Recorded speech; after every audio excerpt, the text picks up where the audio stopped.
Hey everyone, it's Gail Lynn here, the queen of journaling on YouTube and TikTok. Today is Monday, August 3rd, 2026 already. Where's time going? Where's it going, you all? Where's it going? I am excited to be back to make another video, as I always promise you, under my Importance of Journaling series. Of course, it's been a lot going on. No major changes, but I'm excited to return because, I miss making my videos. I miss that sometimes life can get so busy, or I find that, and you're not going to believe this, but I find that sometimes it's hard to find a quiet spot in my house to create another video.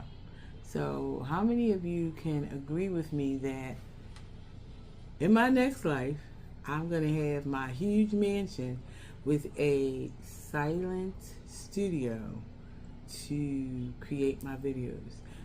Can you touch and agree with me on that one? I mean, I understand that I love my family. I love being around my family, but sometimes even just living in my neighborhood, if it's springtime or summertime and I have a window up, you hear dogs barking, you hear trash trucks going. That's city life, but we still love Philadelphia. So that I don't go over my time for this video, I am proud to announce that in the midst of all my life and everything that I've been going through, just as a person, a human, a person on earth that needs to keep it moving, I was able to create another journal. Welcome to my next journal, Philadelphia Patriotism Journal 2026, where I talk about, and I want to show you the before I started my little coloring journey. So this is the actual journal. I told you it would be full of pages, coloring pages for everyone. And this is how it looks. It looks great. It looks great. Wait till you see all the coloring fun that I've had. I was able to add some space for journaling and for you to list your adventures here while you're visiting Philadelphia. I talk about the excitement of celebrating our Benjamin Franklin Bridge being 100 years old, and I make a coloring page for it. But there's 100 facts in my new patriotism journal for Philadelphia about the Ben Franklin Bridge. So you want to get your copy, you can find out what those 100 facts are. And I find that as I was creating this journal and going back, thinking about all times I had to throw in some pictures of myself. I'm on jury duty right here in 2018, but I'm in City Hall. I am performing my civil duty. I find that over the years, I've been here over 60 years of my life, and people like Philadelphia. Tourists and people from other states, they love to come here.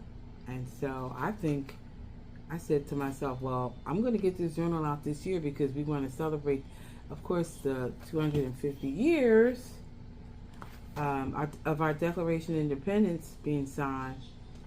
And I think I have that. But look, you all, I was able to color it. We the people.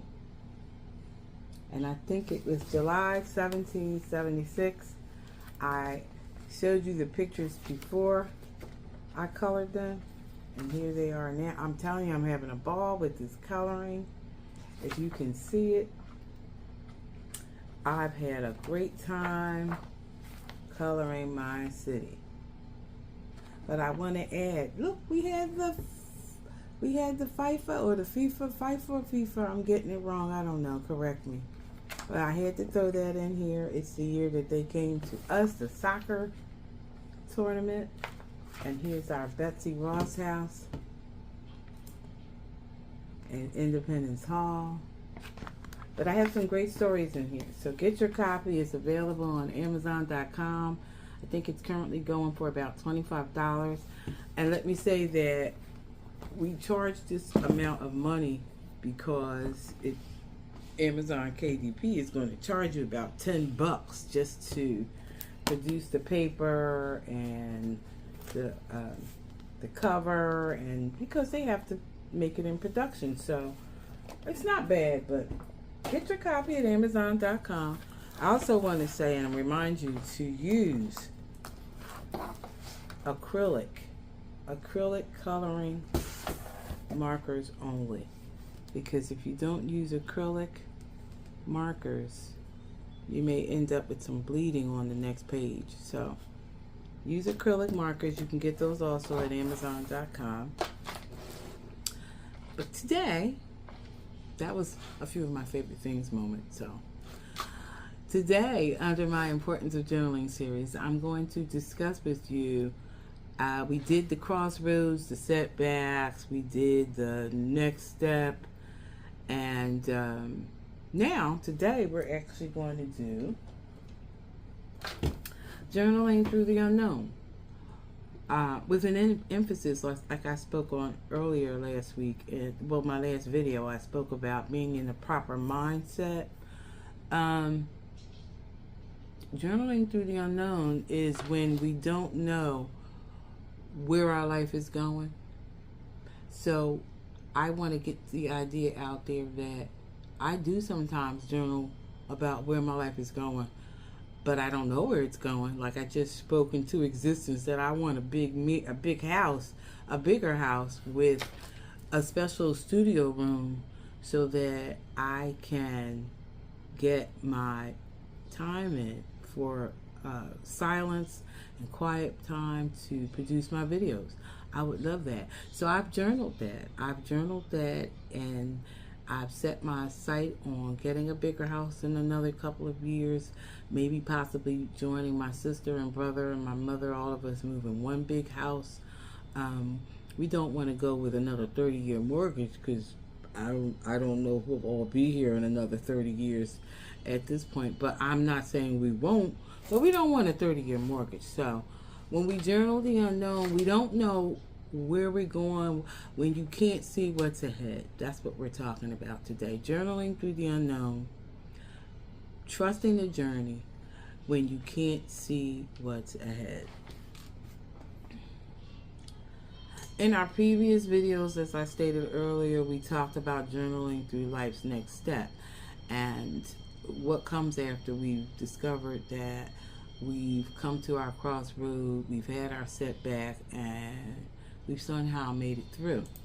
So I'm learning now how to not worry about holding papers up to complete my videos, but I can actually have my little laptop here.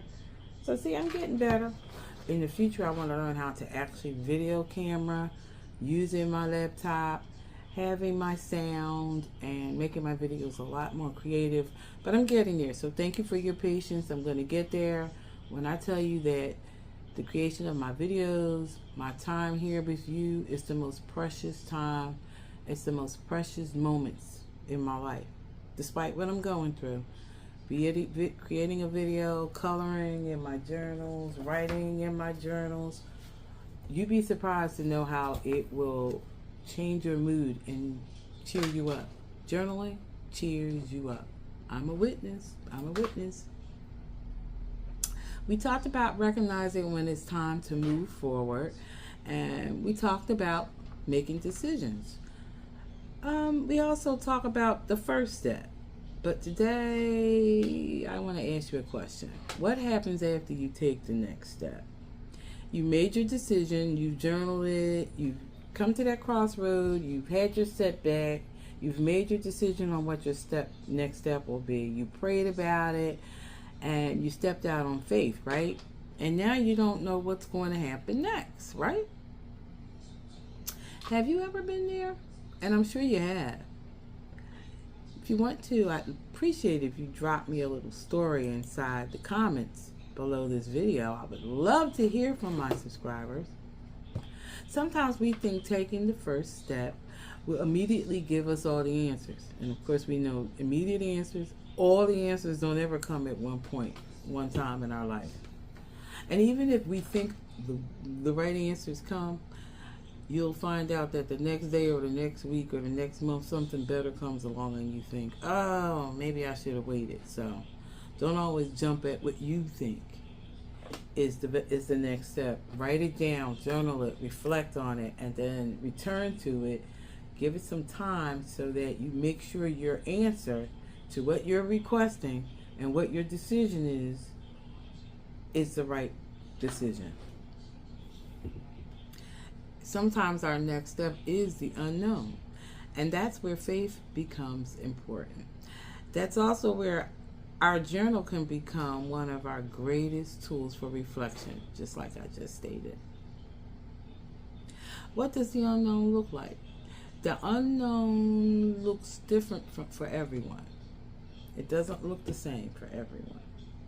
For one person, the unknown may be retirement, which I'm trying to get there, but I don't know. I don't know how soon it'll be. You work for many years, you follow the schedule, and you have responsibilities and routines, which I feel like routines are the most important role we can have in our life. If we don't have some type of structure and routine in our daily lives, if we don't keep that perfect mindset, it will hinder our growth. It will hinder our success. It will hinder our happiness, which keeps us living longer if we're happy and we're satisfied, right? So if you work for many years, you follow the schedule, and you have responsibilities and routines, and then suddenly you ask, what do I do with the next chapter of my life? For some, the unknown might be starting a business. You have the idea, you have the dream, but you don't know whether people will support it. And when I say owning a business, being a business owner, I have completely ran and operated my business without a lot of personal support from others. I do believe that's one of the reasons why I'm so blessed. I'm so blessed because when we give, it does come back 100-fold. So I'm a firm believer in giving and not expecting anything in return. But I always make it clear that when we give and when we support, we should do this within reason. We have to be very mindful and very careful of those and others and situations that will take advantage of it. If you support too much, or you support all the time and they expect a handout as soon as they see you, no, you have to do this within reason. So have some type of within reasoning when you are out there, when you're supporting others, because that's why we're here. Our purpose is to give, our purpose is to support, but we have to do it within reason. We have to do it with the mindset that we can't be giving and giving and giving and giving to just one person, one place, one thing. We need to be able to support many, because there's many out here that need to hear our message, that you're here for a reason, God loves you, and we can't just tell one person. We gotta help and support a lot of people. The world is millions and billions of people. So you don't know if people will support your business, which I tell you, sometimes you just have to go out here and figure a way out to make that extra money or bring in those funds yourself, sell some dinners, do some fundraisers. For another person, the unknown may be a relationship change.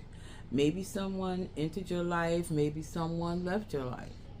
It's not in our control.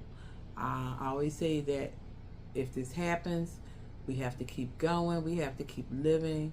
We can't stop breathing because that person is no longer with us. If they are here for the first time, we have to welcome them with open arms. Maybe a friendship changed. That can definitely happen as we get older and years and times go by. Maybe your children grew up and moved away. That's definitely happened with me. Or perhaps the unknown is something as simple as realizing my life doesn't look the way I thought it would. Does it ever? That can be uncomfortable because most of us like to know what's coming next. We want to plan, which I like to do. We want to schedule, which I love to do. I have schedulers and planners. We want confirmation. We want a guarantee. But life doesn't always give us guarantees. Sometimes life simply says, keep going. Your journal doesn't need to have all the answers. It won't, because you don't know. You're just journaling what you want. You're journaling what you think you see, or you're journaling what your heart desires, and that's it. You don't have to worry about what the outcome is, because it's going to be an outcome. You don't have to know the ending to write about your journey. Sometimes people believe they should only journal when they understand what's happening. No, that's not true. Your journal is exactly where you can go when you don't understand. Right. I don't know what's going to happen. Right. I'm excited, but I'm nervous. Right. I believe this is the right decision, but I still have questions. Write the truth. Your journal doesn't judge you. Your journal doesn't interrupt you. Your journal doesn't tell you that you should have everything figured out. It simply gives you a place to process what you're feeling. And sometimes the most meaningful journey or journal entries begin with 3 simple words. I don't know. And that's okay, because you can continue. I don't know what tomorrow will bring. That changes everything. But I know what I can do today. Faith versus fear. Faith, my favorite word, versus fear, my not so favorite word. One of the biggest battles we experience when facing the unknown is the battle between faith and fear. Fear asks, what if I fail? Faith asks, stay where it's comfortable, right? Fear asks, what if I fail? And faith will say, stay where it's comfortable. Faith says, trust God and keep moving. Fear wants every answer before taking another step. But faith understands that sometimes the answer comes after the step. One of my favorite scriptures, and I talk about it all the time, is for we walk by faith and not by sight, and that's 2 Corinthians 5:7. We walk by faith and not by sight because faith is what we have hope for, and it's unknown. We don't see it, we don't feel it, we don't smell it, but we continually have it. We have to have hope. If we don't have hope, we don't have any existence. So think about that. And walking in my Walk by Faith and Trot by Sight book says we walk and it requires movement, right? When you're walking, it requires movement. You cannot walk while standing completely still. One foot moves, then the other, step by step. You may not see the entire road, but you can still take the next step. So we can walk by faith and not trot by sight and try to figure it out. We don't know what the unknown is. We just walk by faith. We continue to have hope. So we walk by faith and not by sight. 2 Corinthians 5:7. It's the King James version of the Bible, King James Bible. So check it out. One foot in front of the other, step by step. You may not see the entire road, but you can still take the next step.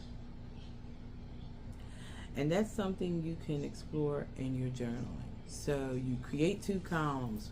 One side you will write, what fear is telling me? And I've definitely talked about that before. What are your cons? That's the fear side. And your pro side is, what is faith telling me? And then you compare the two. You might be surprised by what you discover. I'm surprised every time.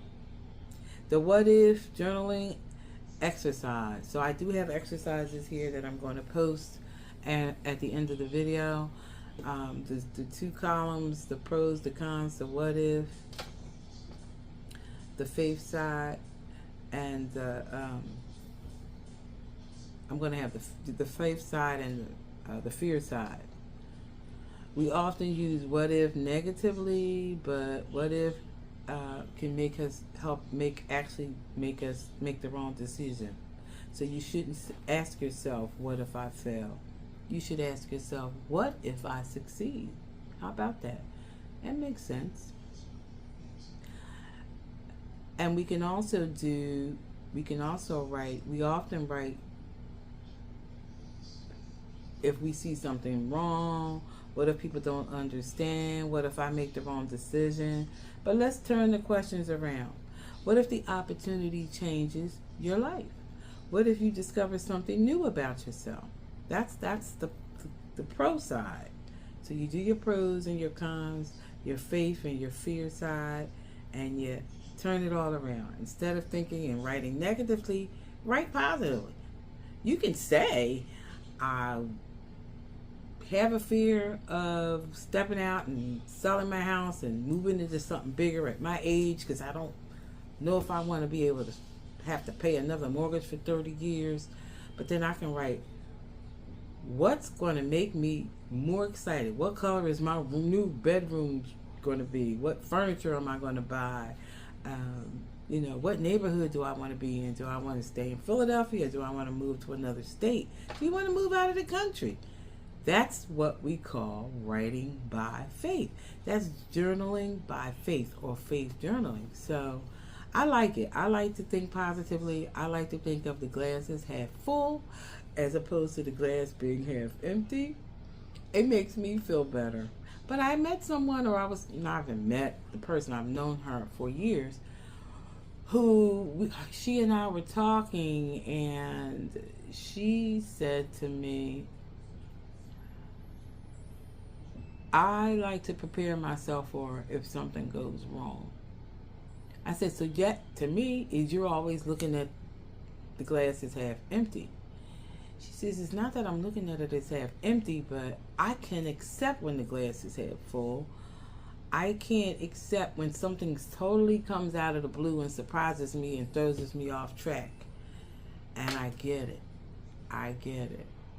And I said to her, you know what? I'm just the opposite. I never I do think about what could happen if something doesn't go right. I do think about if the glass is half empty, but I don't worry about it. I don't stress about it because I can't worry and think about and stress over things that I can't change anyway.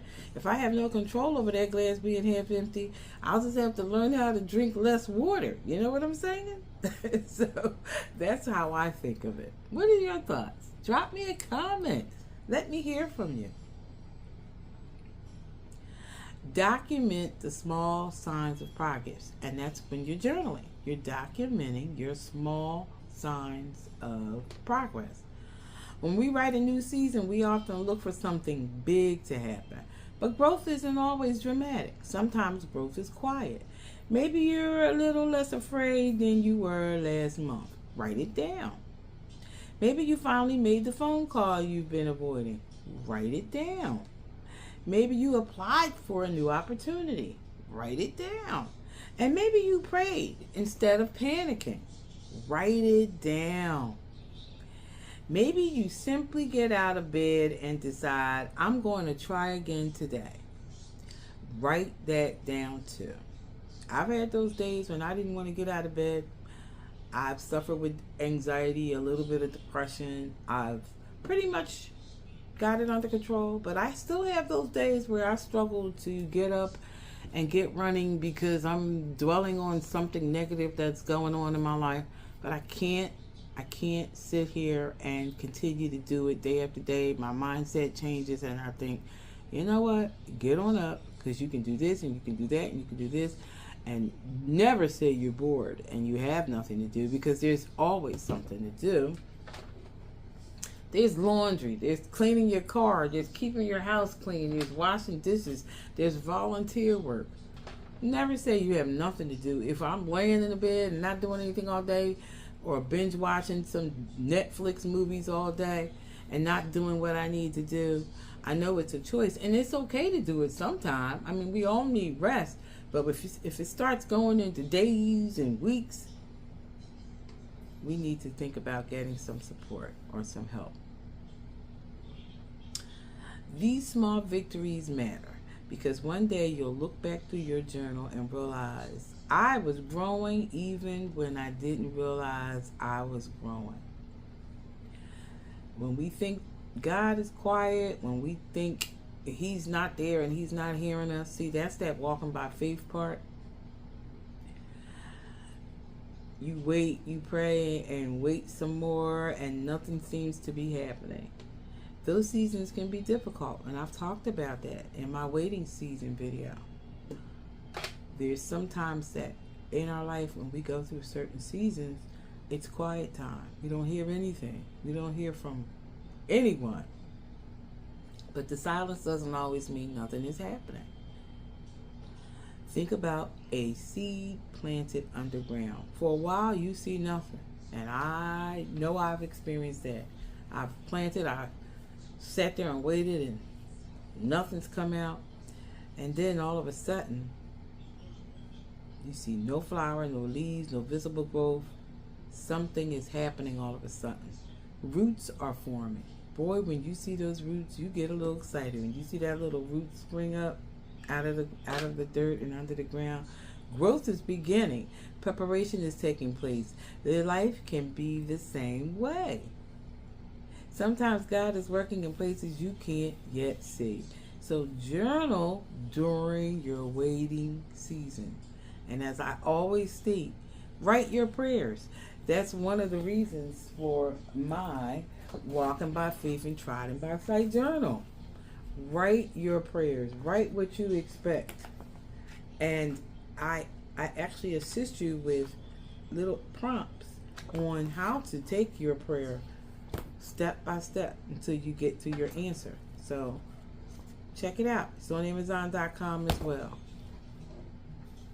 Your life can be the same way. Sometimes God is working in places you cannot see. And so journaling during the waiting season and writing your prayers will become your final answer.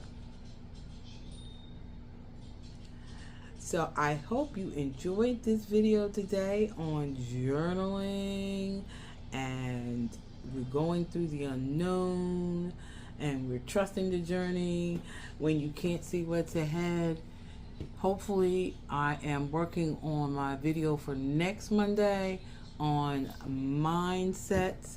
I have a nice PowerPoint that I want to show you that I'll be using, and I will be going over it with you. Hopefully, I can put it up on the screen. We'll look at the key differences in mindsets, and hopefully we can get you through some positive mindset changes. So I look forward to working on that video for next Monday. I hope everyone has a great, productive week. And I almost forgot again, if you like my videos, please like, share, and subscribe. It costs you absolutely nothing. And I hopefully and prayerfully look forward to seeing you next time. Bye-bye.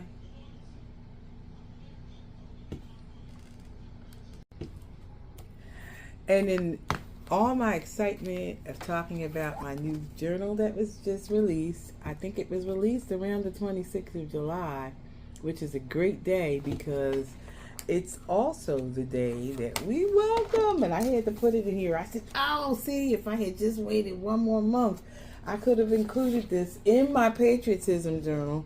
LeBron James is now officially a 76er as of July 2026. July 26, 2026. And I think this journal was released on July 26, 2026. So get your copy, everyone. It's on Amazon.com.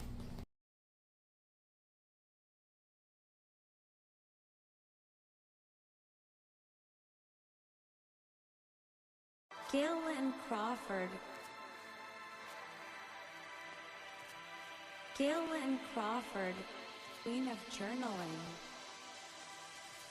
Galen Crawford, Queen of Journaling. Baby girl, you are so pretty, pretty, pretty, pretty.